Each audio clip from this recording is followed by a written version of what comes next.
Coming up on the Unpack Show. All these things, I have come to realize that the mind itself plays a very critical role in a person's development. That's why someone once said that even if I can get an accident, can be involved in an accident, lose my limbs, my 2 legs, 2 arms, as long as I can still have the mind, I'll be able to acquire things that I can acquire in this life. Hello and welcome to the Unpack Show podcast with myself, Johannes Baloyi, and thank you for joining me for yet another amazing episode. And above all, I want to thank you for always choosing us to inspire you with life-changing stories. And speaking of life-changing stories, today on the podcast we are joined by an amazing and a phenomenal man who's doing the most in the entrepreneurial industry, who's doing the most and also in the speaking industry. Our guest today is Ronmas, known as Ronmas. Ronmas is a South African-based speaker, coach, and entrepreneur. He speaks on radios and events. Some of the radio stations he speaks on weekly includes Voice of Hope FM, Mzansi Urban Radio, Emalahleni FM, Radio Bookbag Reach, Radio Pulpit, and other radio stations from different communities.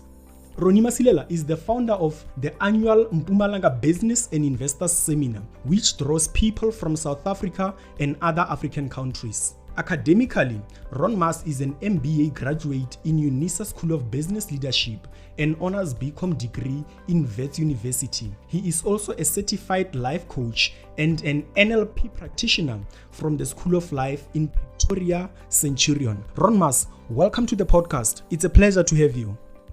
Mr. Johannes Baloyi, it is a great pleasure to have me on the Unpack Show, and I want to greet you and greet all the followers and viewers of this great show. Thank you so much. You know, when I read your biography, I realized that you have invested a lot establishing community projects that are about giving back to the community. And I'm saying this because I also have another guest on the Unpack Show who we also talk about giving back to the community. One guest in particular I had on the podcast is James Kwakwa, the founder of Big Brother's Hug. It's a mental health organization based in Letlaville Brits in Northwest. He's doing an amazing work that side and in other parts of our countries. And I'm saying this because I appreciate a lot when people are doing the work that is about giving back to the community, because I believe that our country needs to constantly be rebuilt and be shaped to be a better place. And thanks for doing the work that you've done in terms of building our community to be a better place. No, it's a great pleasure, man. We do these things because we are a product of many people's resources. A lot of people have assisted us from since we were young to where we are now. And looking forward, we are so optimistic that the future is bright because of the assistance and the resources that comes from people. That is why whenever we are given something as well, we also think of the person who does not have, because we are because of others, and others will be because of people like ourselves. So everyone has a role to play in developing and growing another person. Wow, this is so amazing. You just mentioned one of the most powerful statements. You say that we are the resources of other people. Did I hear that correctly?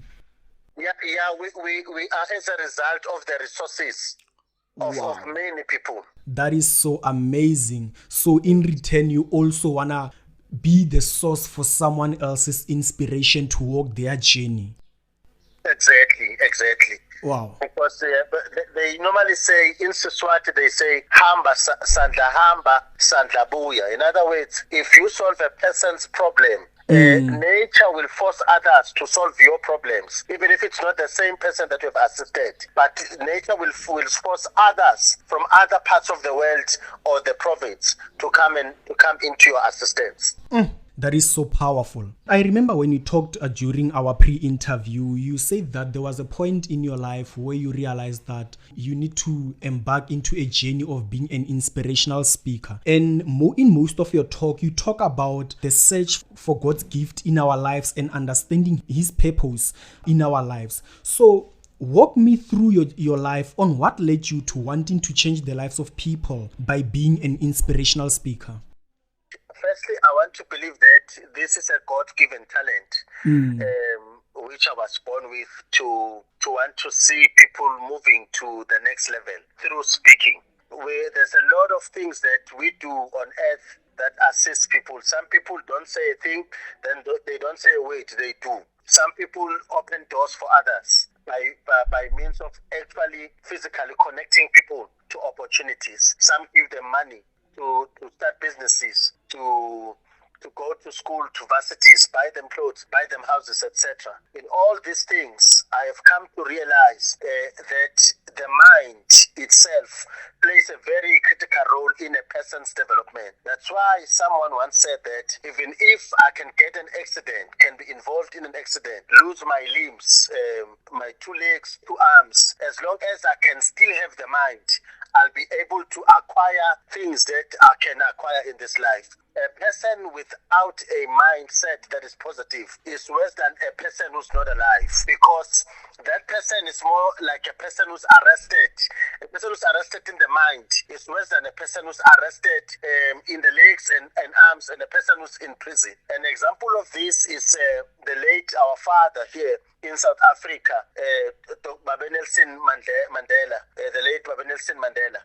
The man was arrested, history says, for 27 years. But he was arrested there and not arrested mentally. A person who's arrested mentally is seen every day, waking up, doing nothing, sitting at the shops and things like that. When opportunities present themselves, or when people present opportunities, they see problems in solutions. So the reason why then I thought it would make a lot of sense to try and influence a lot of people to believe in seeing what is not yet as if it is, in believing in the impossibilities, in believing in a better version of themselves, no matter how the background is, no matter whether they are educated or not. So this is one of the reasons then that pushed me to say, you know what, let me share what I have learned, what I have observed with other people, so that they too can begin to see life differently and be able to move in a positive state of mind. That's very powerful, being mentally imprisoned. And then in the symptom of seeing someone who's mentally imprisoned, and I'm glad that you talked about, because of like, I was one of those people back in the days in my life, and there are also a lot of people right now, those who are mentally imprisoned, but they don't know. But us as motivational speakers, as life coaches, as self-leadership coaches, we see people, we through someone else's behavior, their way of life, someone waking up and doing nothing about their life, we can notice that this person is mentally imprisoned. So what is mental prison actually? For someone who doesn't know what is the mental prison, what are we talking about? When we're talking mental prison, we're talking about a state of mind which knows no better tomorrow, which knows no solution at all. Whenever you engage a person of that nature, the person always, whatever they say, is negative. When we say, okay, we are going out looking for employment, the person says, we don't know, we're not sure if we'll be employed. It's maybe they'll employ us. These are people, whenever they go to write an exam, they have failed before sitting down in an exam room. Those are the people who are imprisoned in mind. These are the individuals who, when they get married, they say, I will divorce not long. When they buy a car, they say, this car will be stolen. This car will be involved in an accident. They pronounce negative things over their life. They can be called prophets of doom. They say things that they themselves will not appreciate, but they continue to say them. Not that they want, but because their mind is somewhere in a state where there's no light. What they hear, they continue to hear negative things. They continue to be told that they will amount to nothing. Nothing good will ever come from them. They will never get to university. They will never get to finish grade 12. They will never get to finish grade 7. They will never get to be at university. You see, these are people who, when they look at the maximums of their parents, they see that, oh, my parents were very powerful. I will never get to attempt to get to that. These are not people who are seeing the maximums of their parents as their minimums. These are people who are arrested in the mind. A person who's arrested in the mind who does not see anything that is positive for them in future. They don't think they can ever thrive. They don't say anything that is positive about them. That's a person who carries a negative mentality. Everything is tough for them. They have bad luck. They are bewitched. They have generational curses. All these things, they mention them on them. These are individuals who are paralyzed mentally. When they wake up in the morning, some of them, they would not even take a bath. They would not make up their bed. Because why? Why should they? There's nothing good that they're looking forward to. This is the paralysis in the mind. So someone who's mentally imprisoned it's someone who's negative about themselves, someone who cannot foresee their future, someone who cannot see the goodness in them, someone who doesn't believe that they can amount to anything positive, someone who doesn't believe in them being able to do the best out of their lives. That's correct. And on the contrary, on the other side, when a person carries a winning mentality, my brother, with standard 2, grade 4, that person can move mountains. That person can employ professors, can employ people who carry PhD degrees. This person can employ any person, a person with grade 4. Or standard 2, as long as the person carries a winning mentality. This is a person, when they say there are opportunities, he says that's where I am going. When they say this door is locked or it's closed, he says that's the door I'm going for. I'm going to open this door. When they say there are limits, he says no. They will put the on the other side to be unlimited or unlimited. So it is a blessing to have a winning mentality, a positive mentality. When we talk about the mind, when we look at a person, they usually say there are 5 senses of a person, or that makes us to interact with the outside world. The first sense is sight, what we see with our eyes, seeing. Yeah. The second one is hearing with our ears. The third one is smelling with our nose. The fourth one is tasting with our tongue. Then the fifth one is feeling with our entire body. But if you look at the first 4, all 4 are found in the head. Now, this 4, which means it constitutes 80% of our interaction with the world, comes from the head. Everything, over 80%, it comes from the head. That's where the eyes, the ears, the nose, and the mouth, the tongue is. Now, that's exactly where the mind resides, in the head. So that's how important this thing is. A person may think they are doing others a favor and they are trying to be humble. When they say, no, it's not for us, we are trying, and so on and so on. What you say becomes. So what you say with your mouth, which is in the head, it will become to be a real thing, a tangible thing. That's why someone once said, Malui, we are products of what we have said yesterday, last week, year ago, and some time ago. You may forget what you are saying, but words will not forget you. Words will come to you and deliver what you have said some years ago. And words are a product of what you contained, what you feed your mind. Then you'll be able to utter what is in your heart and in your mind. So we've talked about the mental prison, and I believe that someone can understand that. But how does one move outside of the prison of their mind?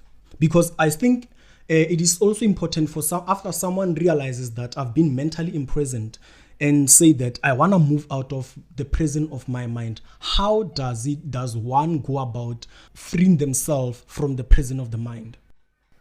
Very great question. Number one, it is important to realize as human beings, let me start with the beings. The beings, in one of the things that I wrote, I say being, it's human becoming. So in other words, you will never arrive. You are always becoming a better version of yourself. First step is to realize that you do not know everything. You have never arrived. You will never arrive. You are always a growing human being, learning every day, learning as we move and moving as we learn. So once you realize that you need people to assist you, then you begin to look at the things that you consume as a person. The 5 senses that I've referred to are very critical in building a positive mindset in any person. Firstly, with the eyes, the things that you look at, they create a visual picture and they create a film of some sort. a movie of some sort in a person's mind, and it gets to be created and it stays there. Some of these things that we see are videos that we watch on YouTube, on Facebook, or anywhere else. Things that we watch on WhatsApp. If you look at things that at the end of the day, they do not encourage or inspire or grow your spirit, do not expect to grow. It's important, therefore, to make sure that whatever you watch, even on TV, you now begin to be selective. Select the soaps that you watch. Select the movies that you watch. Select the places that you go to, because you will see certain things. That's number one. Number two, what do you listen to? I know that some people are listening to this podcast now and beyond this time. And these are the type of content that people as individuals we must listen to. We must identify individuals in our youth, in our society, in our province, in our country, in the world. Individuals who, whenever they speak lies, and choose to follow them. Choose to follow them on their social media platforms. Choose to follow them on TV. Whenever they speak, let us begin to hear things that are uplifting. Then that goes to the enrichment of the mind. So let me conclude this question by saying association does matter. I've seen a lot of people. I also spent a lot of time speaking to school-going children, young people, and the little ones. And I've always said to them, association matters. A person who grew up from grade 1 up to grade 7 or 8, being a non-smoker, just give it an example. I'm not saying anything about smoking. I'm just giving an example, the power of association, what it does to a person. Now, whenever they meet new people, associate with new people who are smokers, not long thereafter, this one is likely to begin to attempt, to experiment, to try smoking. And soon thereafter, the person may be hooked to smoking. And the person did not want to, but the association convinced the person, made the person to attempt it, to experiment it, and today the person is doing it. My brother, there are people right now who are in prison. They are guilty by association, not because they have done something. They've done something that is an offense. No, it's because they have associated with someone who is known to be doing that. Then when the police came, or when people came, they said, these are the people who did this thing, because you work with them. Some people today are sitting in serious positions of power, not because of anything else, but because of connections, which is association. So association can give you, and association can take away from you.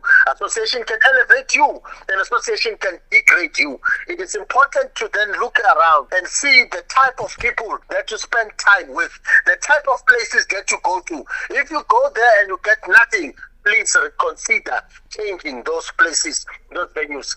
A person who listens to me today and takes this today will appreciate us in the next year or two, in the next 5 years. They will say, no, there was a podcast that I listened to. Ronmas and Baloyi were speaking, and they said the following, and I took it. And again, similarly, a person who listens to this and take it for granted will again say, had I listened to these guys, today I would be somewhere. So I'm saying, association does matter. So association has made other people to now have driver's licenses. Even if at home there is no car, it's because of association. Some people are at varsity today because of association. Not because there was a lot of money from their family, but because of association.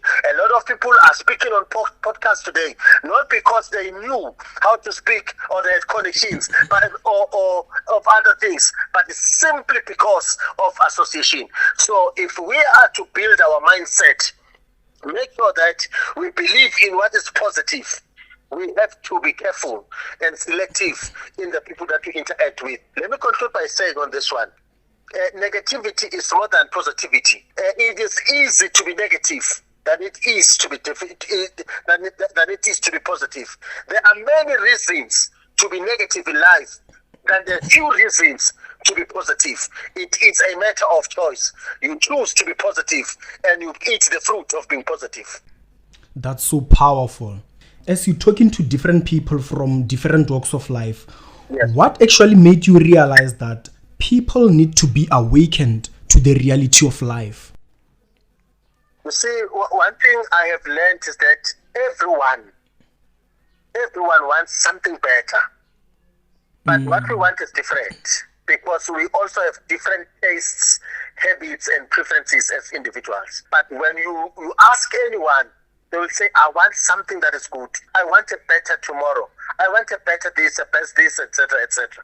Now, this is one thing which is deeply rooted in human desire. This is something that we are born with, to always want something better, to always look forward to a better future. But the negativity that exists outside drives away the dreams to a level where a person never talks about anything that is good for them. Whenever they hear Balo saying, tomorrow I'll be this type of a person, tomorrow I'll be on TV, doing 1, 2, 3, tomorrow I'll be owning this, they say, you are not the first and you are not the last. I was like that, I was like you. So they begin to be like that. It's simply because of the mindset that has gone to those levels. So my brother, over the years, I have learned and I have seen, I've learned by observation that we as human beings want something that is better. But not all of us are ready to work for it. That is why I say success and good results are not only wished for, but they are also worked for. You say it and you work for it. You write it down and you work for it. You plan it and you work for it. Then it will come to you. So that's why we keep on speaking as inspirational speakers. Some would call us motivational speakers. And we also take people through as business coaches and business and life coaches to ensure that the person becomes a better version of themselves, whatever they want to become. Because all of us were given things to run this life with. To give us money, to commercialize, to put bread on the table. Then when we process individuals, we deal with those things so that the person can pay attention and focus on what matters for them to be able to get what they want to get genuinely from the bottom of their heart. So your realization that as people we always want to better our lives has made you to get deeper into this journey of actually speaking to people, and it is actually what made you realize that people need to be awakened to say, you know what, don't only wish for what you want, but also work for what you want. That's correct. That's correct. That has made me, you see, every day when I wake up and move around, I now, when I move around, driving around, when I look at an individual, I now look at things differently, my brother. I think of a situation where this person was a toddler crawling. And I see them today walking, some are driving, some are running, and I know that this is cyclical. This is going back. The person with time, the person will go back to crawling as an adult now. But the timing is very important. What you do whenever you are given an opportunity to do something, because a person like myself, let me just give an example. I'm in the late 30s now. Now, a person like myself, no matter how strong I may be in soccer or football, it's no longer possible for me to compete with a person like Lionel Messi. In international platforms, even if I can be very stronger than him, I can no longer be on TV. Time no longer permits me. So the age matter is a serious thing. That's why we are in a hurry to talk to as many people as possible, especially people who are not realizing what time does to a person. That time waits for no person. Time is a scarce resource, yet everyone has it. How it is used will determine who becomes what. So this is what makes us to always want to engage and speak to people for results, for us to see that things are changing for the better in a person's life. As an inspirational speaker, you go around talking to people in a sense of recharging people, you see. Yeah. So I can imagine that people need to be recharged through listening to motivational speakers and inspirational speakers such as yourself. But you also, there are times where you talk about your downfalls, where you talk about your moments of feeling down. And I can imagine how that must be. So for you, where do you draw your knowledge and wisdom to recharge yourself and fuel yourself from time and again? I get it from people who are speaking, people who went before me. I consult a lot on people. Some of them I consult on their platforms, podcasts, YouTube, and other platforms. Some of them I consult in their books. I read their books. I also go to people who think they are younger than me in terms of age and other things. Because in this life, Baloyi, and to all our listeners, I have learned that I must learn from people that I call are successful and people that I call are unsuccessful.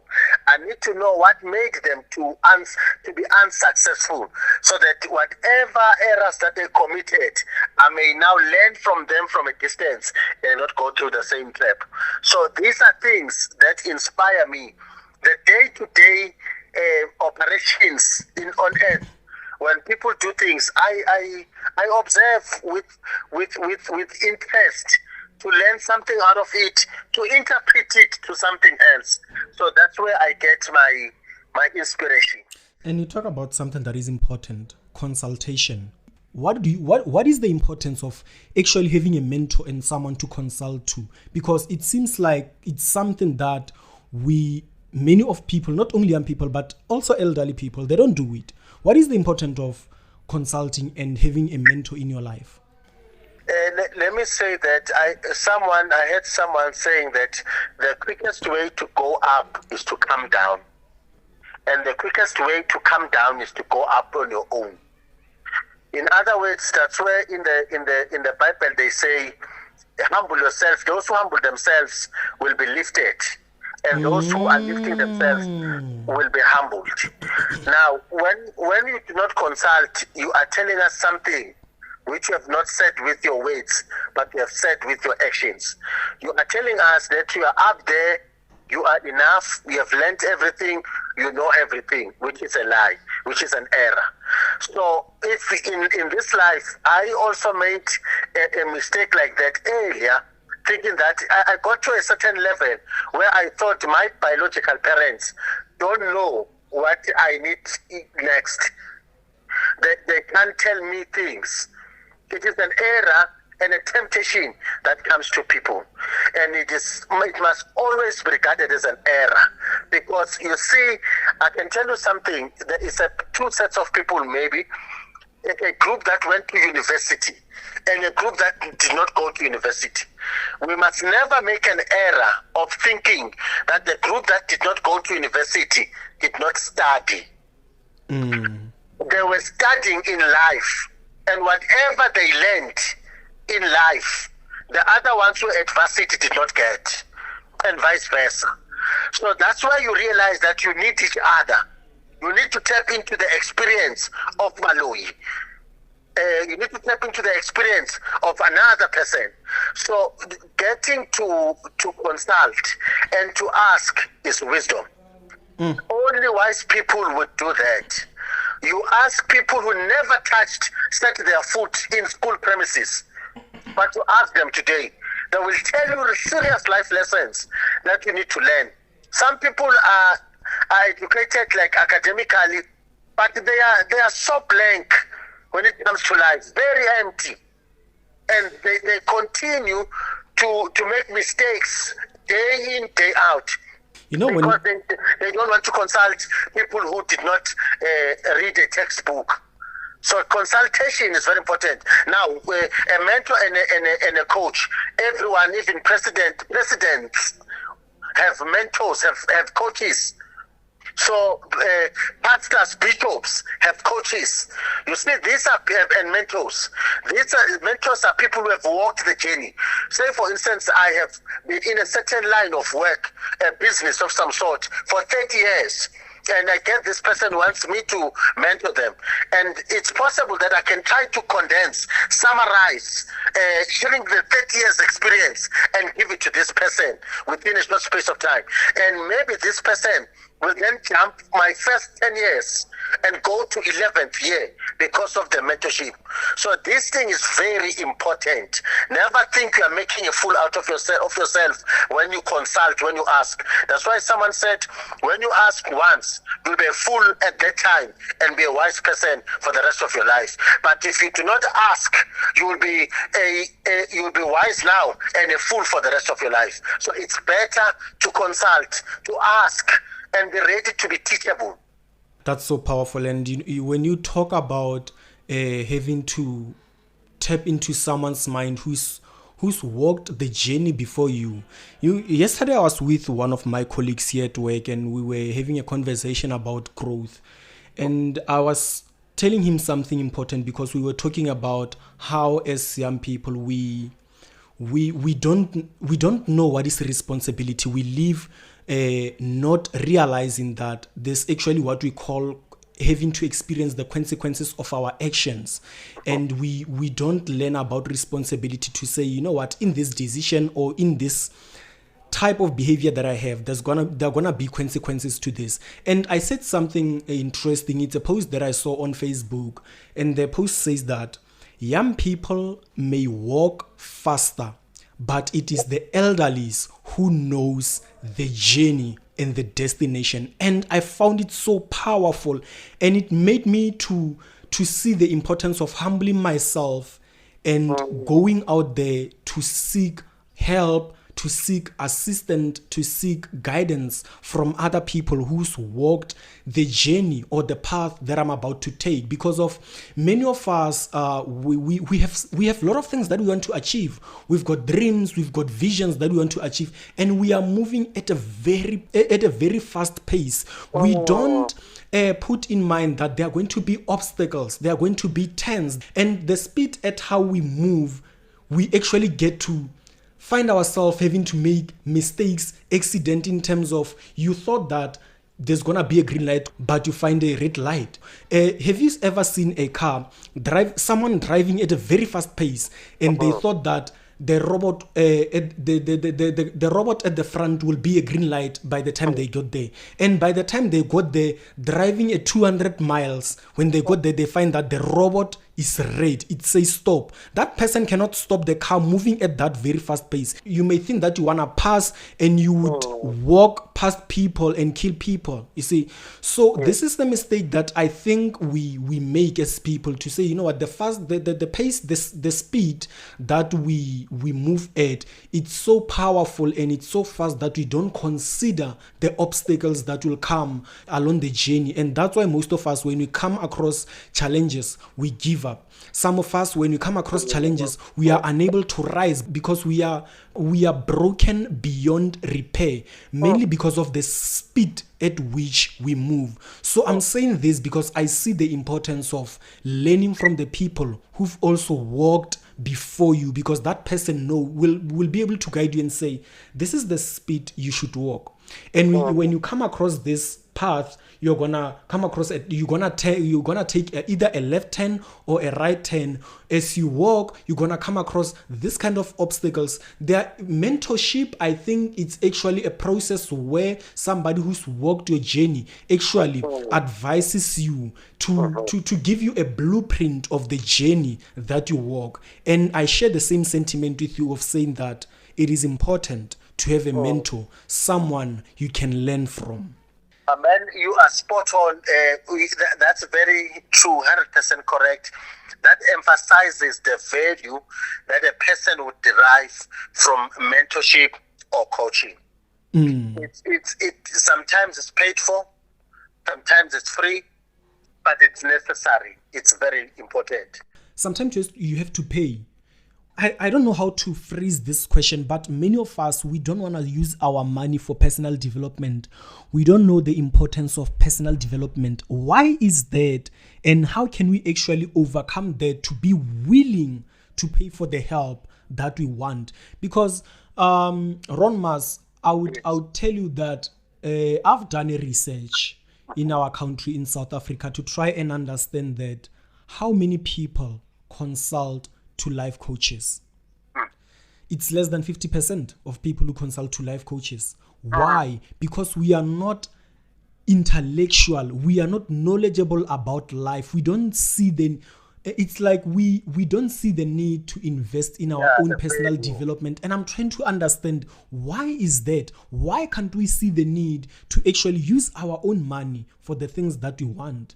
Because somebody can pay for alcohol, somebody can pay for entertainment because of it gives them the pleasure and everything. But why is it can't we differentiate between the things that matters? And I think maybe this is the right question to ask. Why is it that we can't differentiate between the things that matters to the things that doesn't matter in life? Okay. Firstly, it goes back to what you spoke about the negativity being the negative issues or things outweighing the positive things. There are so many reasons why not to pay for it. Number two, we have grown in a culture of free things where we thought things must come for powerful. free. Things must come for free.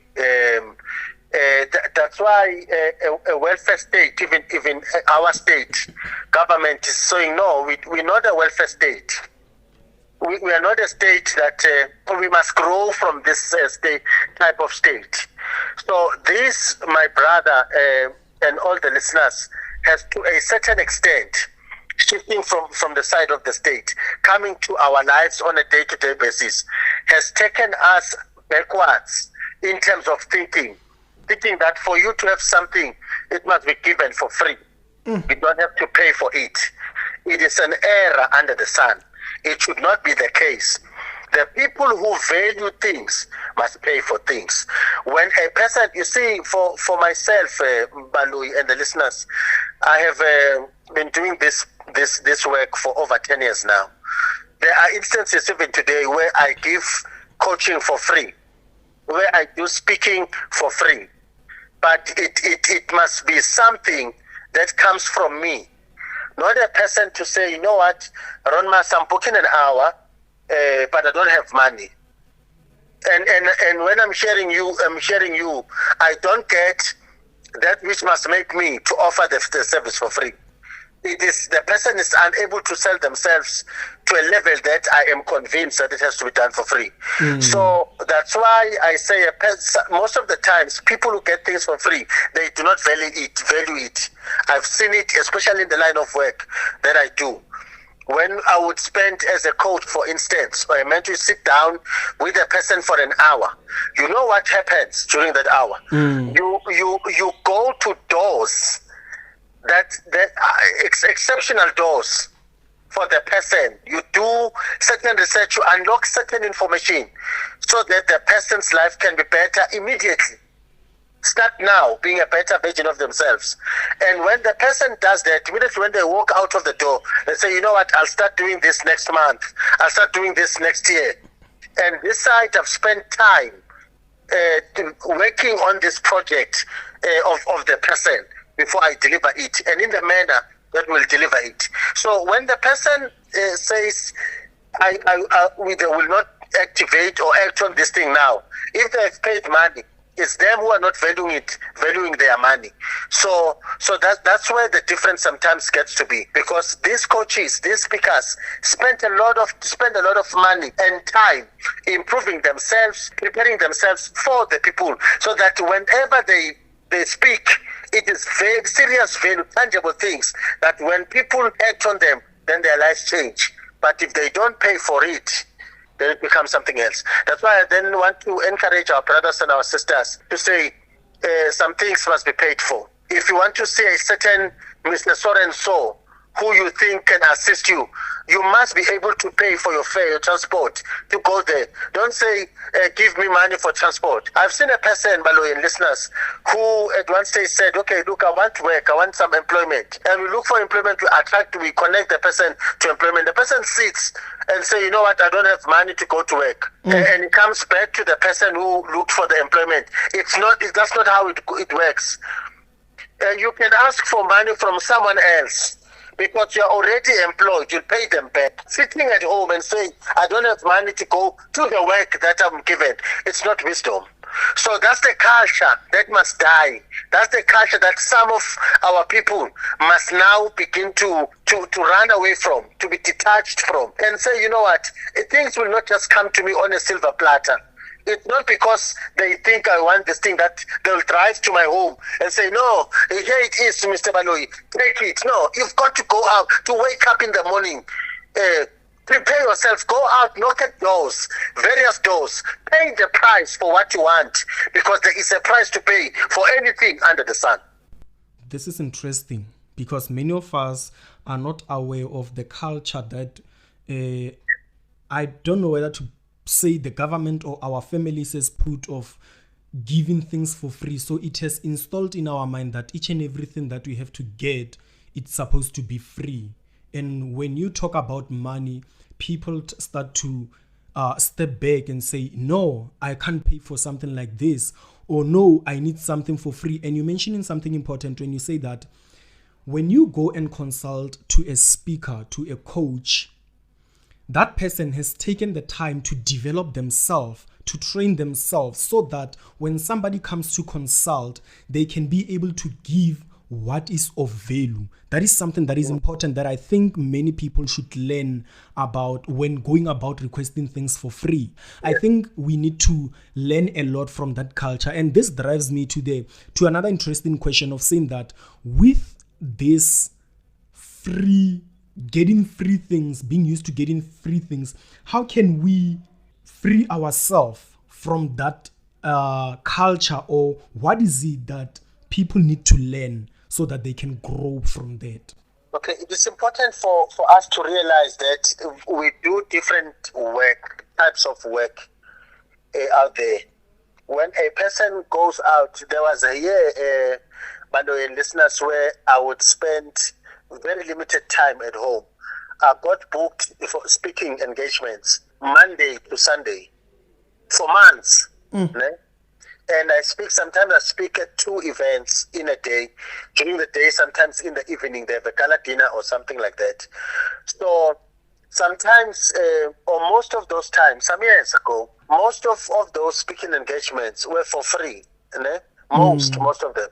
So what it meant is that my other business, which makes money to also feed my family and grow the same business and grow myself, it's now suffering because the petrol, the what, it must be funded by that same business. So when a person says, Ronmas, we are inviting you to come and speak here, and what we'll do, we are giving you a platform. And in one of my seminars, the seminar that I host in the provincial seminar for businesses and investors every year, I said to the entrepreneurs, well, we get people from Limpopo, Gauteng, and KZN and other provinces attending, as well as other countries of the continent attending here every year in November.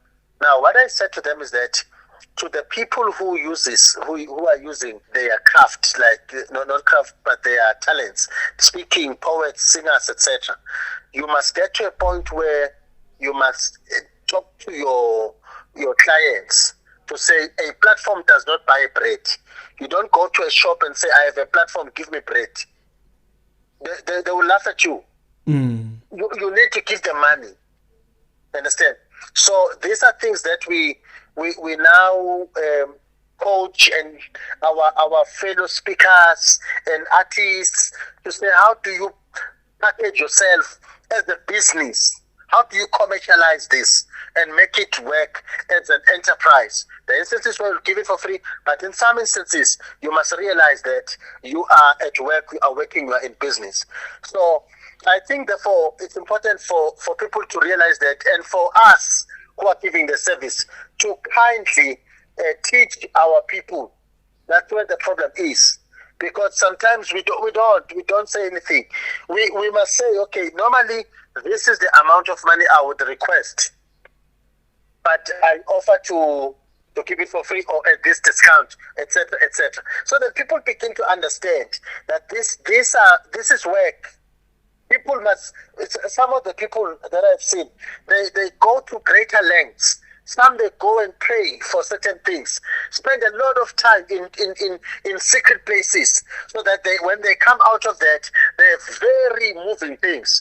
So it's important then to recognize those people as such. But us as well, we must take ourselves serious, value our craft, so that whenever we give something, it is something that cannot be rejected. It's something to be used. It's something that is value for money. That's interesting, and more especially for people who are service providers. It's interesting to hear that it's important so that you can make your clients to realize that they need to pay for the service that you're providing. And, in your journey, what has been the greatest lesson you've learned that helped to carry you each and every day? I have learned that we do need people. We do need people. We need even the person that you may think is not mentally fit. We need people. We need the learned, the unlearned.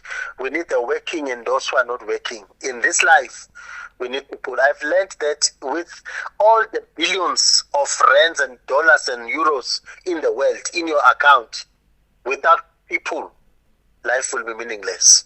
You can't even watch TV because the person who must load content on TV is a person, and that person is not there. Electricity will not be there. There won't be electricity. No one will assist you with petrol.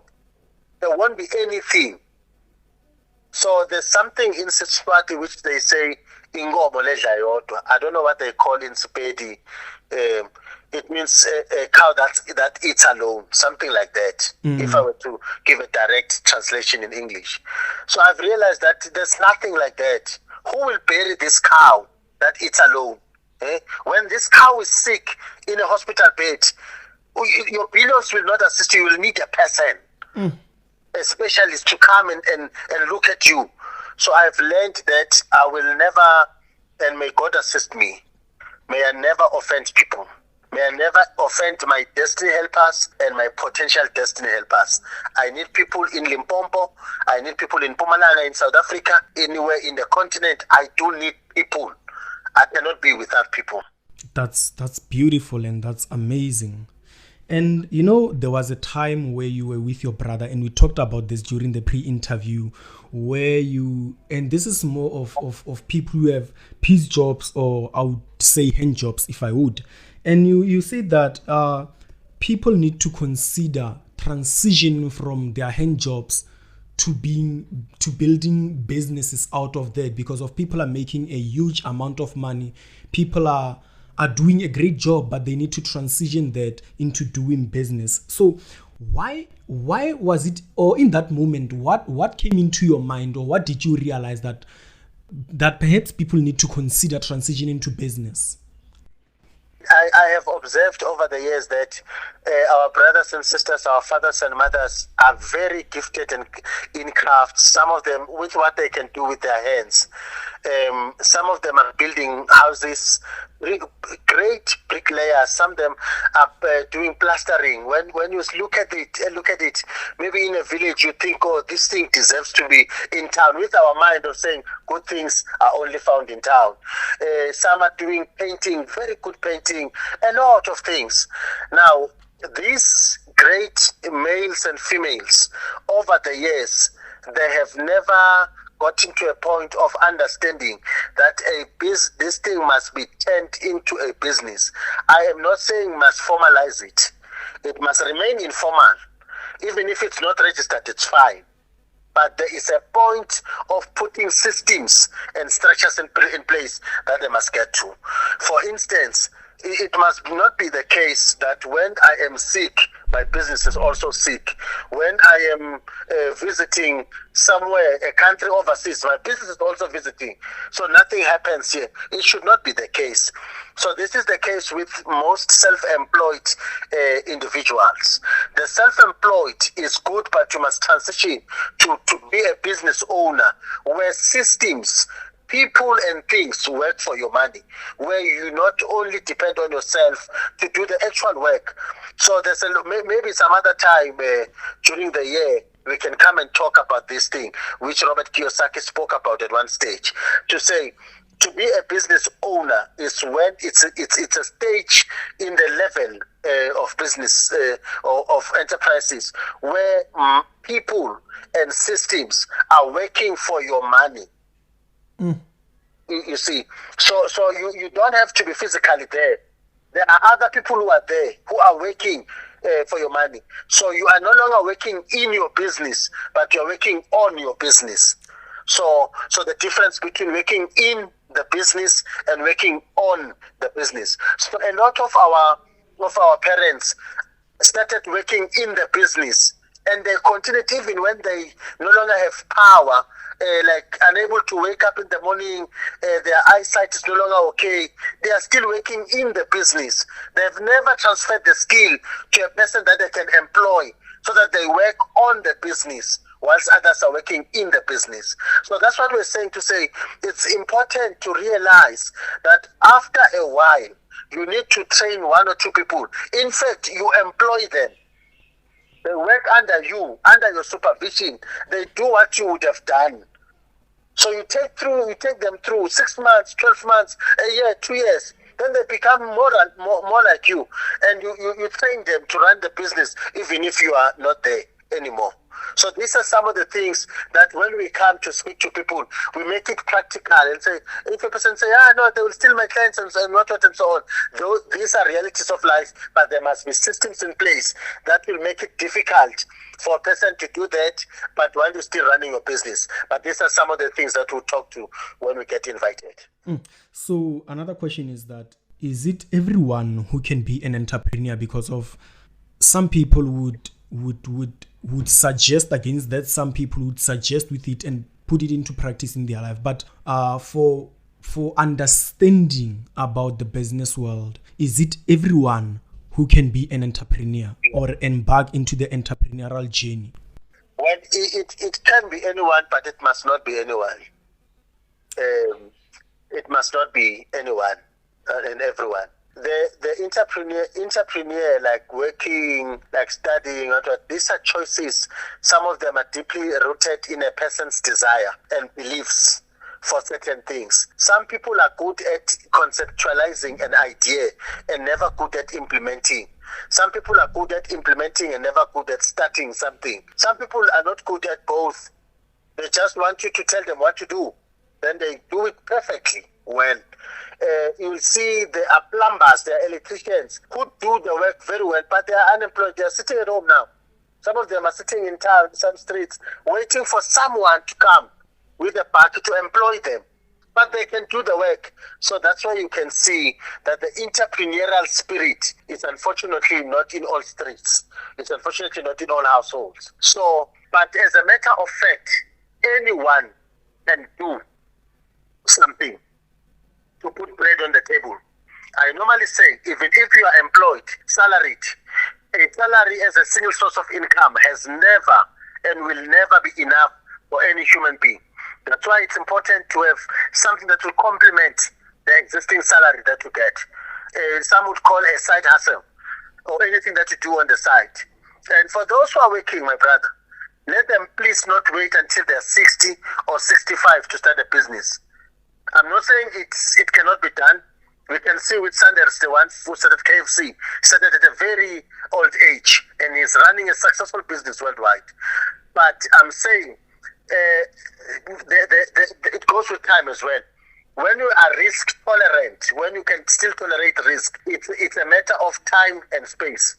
And when you are risk averse, when you get to a point where you can no longer take risks, when you hear that, okay, you started the business of taxis, for instance, you hear that your taxi got involved in an accident, just like when you fall down, you don't wake up. Heart attack, same time, because of the age and everything. So it's important for those who are still at the employ of someone else, whether employed by government, employed by private sector, begin to see your 10 years from now, your 20 years from now. What exactly will you be doing? Can you start that in a small scale wherever you are now? Begin to work on it. Employ people. Prepare for your exit so that when you get to 60 or 65, when you retire, some people do not want to retire. They always write motivations. I'm still strong. I still can see. I can still run. I can still do this. Why? They don't know what else to do. And when they finally get out of employment, they stay for 3 years outside. Then they are gone. Reason, they don't have anything else to do. The mind is blocked. All they knew was work. somewhere else. So it's very important to then begin to supplement your salary and to begin to do something that will take you to 80 to 90. Wow, that's so powerful.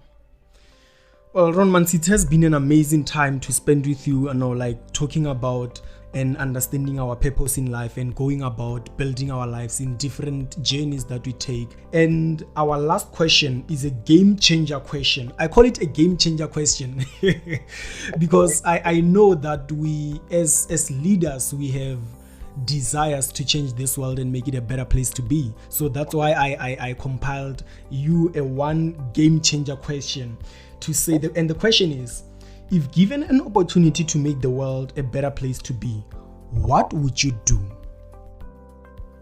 I would instill something or a subject that deals with the mind. That is one key thing I would do. That's beautiful and amazing. Thank you for that. Yes, thank you so much.